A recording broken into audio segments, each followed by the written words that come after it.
Hey guys, it's Rage Quitter, and here's a video with a new strategy to use the heavy shield. It's a strategy I've been working on for a week now and kind of perfecting the nuances behind it and just really how to use this in team deathmatch with the heavy shield in Advanced Warfare. So I've been thinking about a new way to use the heavy shield, and it all boils down to the class setup. With the typical class with the heavy shield, we're limited to the 13. The pick 13 system lets us use a heavy shield with a secondary. And I know I've recommended using the PDW Condense as a secondary weapon in the past. It probably is the best secondary weapon. I mean, it's got really good hipfire spread, it's got pretty good range, fast fire rate. It's a good secondary weapon.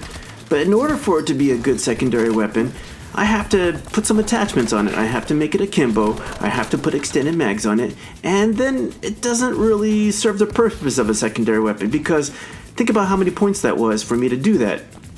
In order to do that, I had to use 3 points in my pick 13. That's a lot of points. I might as well equip Overkill, ASM1 Speakeasy. That's also a couple points. It's actually better than the PDW when I do my pick 13. And everything's a risk reward in Call of Duty. By doing a class setup with the secondary PDW Akimbo Condense, I have to sacrifice a couple things. I can't put on the Warbird, I can't put on the Assault Drone, I have to sacrifice my kill streaks. And as one of my friends Godson always says, Call of Duty is all about your kill streaks. That's the one thing that makes Call of Duty different than other games, is the kill streaks, and you're rewarded for it. So why would I sacrifice some kill streaks in my pick 13 just to put on a good secondary pistol, when just as easily I can do something more effective? I'm not going to use the PDW Condense Akimbo with extended mags anymore because it takes up too many points at my pick 13. I mean, I can do it. If I want to just have a go-to class with a nice secondary weapon, I can do it. But I don't always have to do that. If I want to go for kill streaks, if I want to have an extra perk in, or if I want to have these kill streaks, the better way to do it is to equip a secondary such as this, the Atlas 45 Wu. It only costs 1 point. Or I don't even have to do any secondary. I can just rely on the Exo Shield to do the insta-kill, or I can rely on a spike drone, get a kill or two, and then when an enemy drops a weapon on the ground, I can pick up their weapon and use that as a secondary. That way I can save my points in my pick 13, I can keep my Warbird, I can keep my Assault Drone, and I can save points. You can see how this is kind of OP.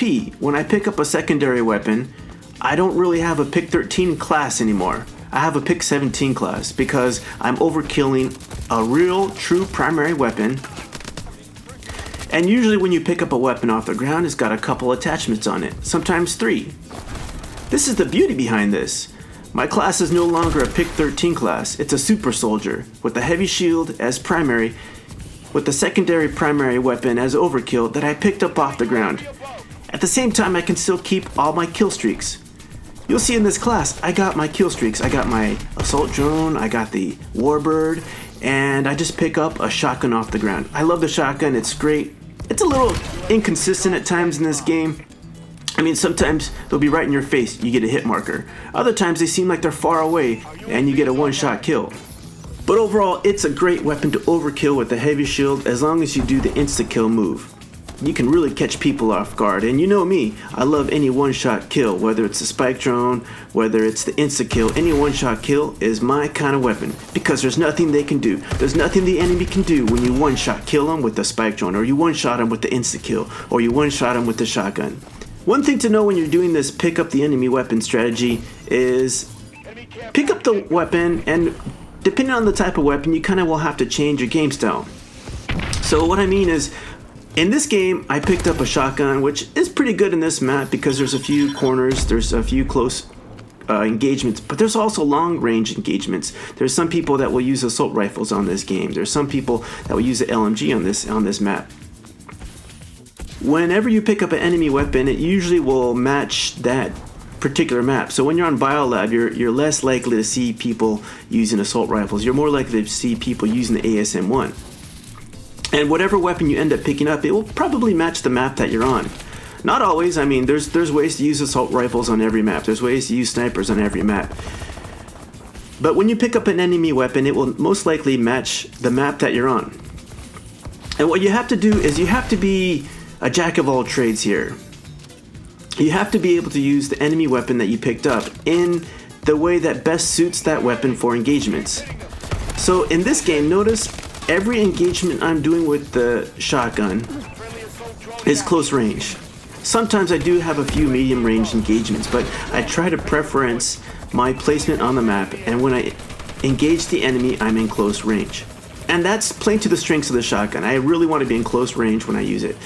That's different than when I pick up an assault rifle. When I pick up an assault rifle, my game style is going to be a little different. The assault rifle, I'll be more long range, maybe medium range when I do my engagements with the insta-swap to the secondary weapon. That way, when I pick up an assault rifle, I use the shield, insta-kill move for close range, I use a spike drone for medium, I can insta-swap to the assault rifle for the longer range engagements. If I picked up an SMG like a speakeasy, they're always on the ground, then I'd do more medium to long range engagements with my secondary pickup weapon. So I think this is a pretty good strategy. We're basically skeletonizing our class setup, using the very minimum number of points to get our shield, to get our exo shield to do the insta-kill, to get our spike drone, keeping the fast hands, and then using that extra point to make some more kill streaks, using the points to get our kill streaks in the game, and that's what makes this class strong. What I'm going to do next is show you some gameplay on the same map where I pick up a Bal-27, and notice on this game I'm going to be picking my engagements where I'm more medium to long range instead of close range. So I'm kind of on purpose keeping my distance from the enemy. I'm keeping my distance, making sure I'm more medium to long range, and then when they're reloading or when I can get myself under cover and head glitch, then I'll swap to the Bal-27 and kill them. So it's a little bit different kind of strategy that I'm using, where because my pickup weapon is an assault rifle instead of a shotgun, I try to choose and purposely position myself on the map where my engagements are going to be more medium to long range. And I hope this makes sense, because if I can sneak up behind them, or if I can insta-swap and get them more at medium to long range, it plays to the strengths of the Bal-27. It's a little bit different than when I was using the shotgun, where I wanted to be more in their face and a little bit closer on the engagements. If I can choose my battles wisely, if I can play to the strengths of the weapon I'm using, that's what makes this a strong class. And it adapts. You have to be adaptive. You have to be flexible when playing the game. You can't always play the same way. You have to adapt the game, adapt your playstyle to the type of lobby that you're in, and that's always been my point. I mean, people that put up these videos for the best class setup or the best way to get this or that, it's not always true. It'll really depend on the lobby that you're in. For instance, recently I've noticed a lot of people started switching to Semtex in their class setups when they realize that there's a shield in the lobby. So almost all the time I'll have a class with flak jacket on now, because a lot of these lobbies that I'm in, they're using a class that has Semtex in it. So the flexibility and the ability to pick up a secondary weapon, I think, is critical when using this class setup nowadays. I hope this new strategy of picking up enemy weapons will help you, and I hope it plays a role in helping you beast a little bit better with the heavy shield. And as always, I'll see you on the next video.